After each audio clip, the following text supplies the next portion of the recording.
to everyone. I'm Bertrand Piccard from Solar Impulse, and I've been asked by the Global Explorers Summit in Lisbon for the 500th anniversary of Magellan's round trip to interview three heroes of my life and probably of yours.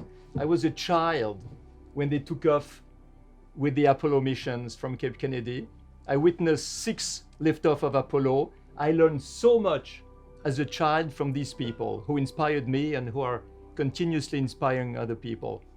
So what I would like to ask you, because you have been trained, all three, Al Worden, Charlie Duke, Walter Cunningham, Apollo 7, Apollo 16, Apollo 15.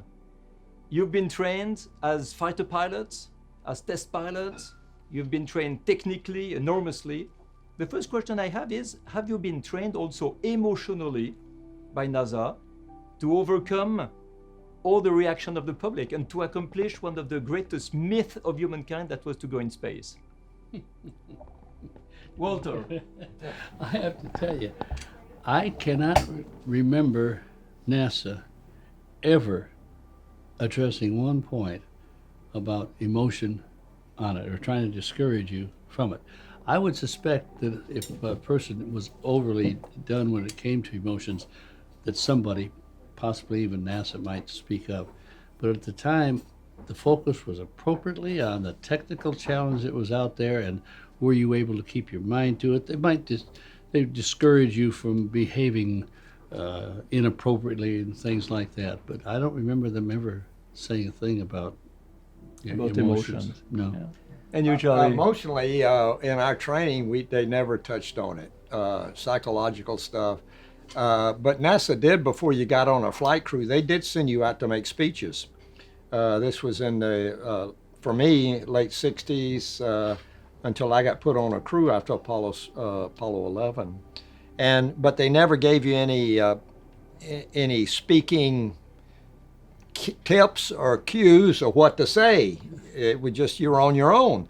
Well, I don't mind meeting people, and I don't mind sharing NASA's story. And so I enjoyed it, but a lot of other guys, they hated it. So, but they had to do it anyway. So we all survived, even though NASA didn't give us, emotionally we were okay because we were fighter pilots and test pilots and used to stress and used to moments of tension. And so those things are just like that to me. Al Worden. I think NASA really wasn't prepared or equipped or motivated to do emotional training or any kind of psychological training for us. I know there was an effort at one time to bring in a psychiatrist just to have somebody that we could talk to if we needed to. But on the other hand, I think the training kind of took care of that emotional part of it. If you have trained on something so long and so steady and so concentrated, the emotional part kind of goes away. It's not really a problem. I think more of the emotional is, like Charlie said, kicking us out to give speeches where we weren't prepared. I think there's a lot of family issues that NASA wanted to not only avoid, but pretend that they didn't exist. And so I think there's a lot of things that NASA could have done back in those days to ease the way, both for the families and for the astronaut, to do what they had to do. But we were all American boys. We were all Boy Scouts. We could do no wrong. And NASA promoted that to the world. And therefore, we did not need any psychiatric help. With the experience you had, is there now some causes that your celebrity could promote? You have the microphones of everybody in the world in front of your mouth. What would you like to say to make the world better? Actually, I have developed, as I get older, kind of an emotional feel about this, because I feel our culture and our society has been moving away from what I think was very encouraging back when I was young. They didn't discourage sticking your neck out. There were winners and losers. If you didn't do something right, they would clamp down on you for different things in grammar school or high school or all of that. And so today, actually, when I'm speaking to people, I will sometimes take that on directly because as I get older, I don't find myself concerned about what the reaction is to it, but I want them to know that the whole world has not changed to the world where you don't stick your neck out and things like that. I think you ought to be willing to stick your neck out to try to get ahead. I think that to your question is to me is that I try to encourage kids in my audiences in my professional talks as a motivational speaker. I want to talk about the importance of teamwork, pulling everybody into the team, and also to talk about the how thorough planning and thorough preparation make possible success. You didn't fly around the world in that airplane on solar power without some planning. And so, and we didn't do the same in Apollo, so it's very important, I think, to encourage these kids to think about the broad picture and to encourage people to get everybody on the team involved. NASA is a technical organization. NASA is not the National Education Association. However, NASA does try and get the information out to young people to motivate them into taking certain studies. But in my opinion, NASA is missing the biggest bet they can have. And that is that they don't support us. Almost every educational program you see in the country is put on by an outside organization that believes in what NASA is doing and believes in the space program and not associated particularly with NASA. Look at the Explorers Club. The Explorers Club has a huge program in education. There are others. I belong to the Astronaut Scholarship Foundation, not associated with NASA. There's the Astronaut Memorial Foundation, not associated with NASA. There are lots and lots of outside activities where they promote education. And I think NASA is missing a big bet by, they should get the three of us, they should support us. They should do whatever they could to make it easy for us to go places, to kind of ease the way forward into all these situations where we can go out and do what we do today on our own, but with the support of NASA. And I'd love to see that happen. If you have one request to the heads of states in this world, because you meet them all, and you have one thing to tell them, what would it be? That is an easy question about what would I tell them with one little piece of advice that's it's evolved over the years and has become much more critical today. And that is, I make the point every once in a while that it's not a case of everyone being equal at anything. And you ought to be willing to encourage people to stick their neck out to get ahead. And I find that that's missing a little bit. They talk like everybody in society is equal. They don't talk about encouraging one person over another. And yet, anybody that takes a look at what goes on in any kind of effort for any period of time will know that they rank in different ways. And there's jobs for everybody at every level of it.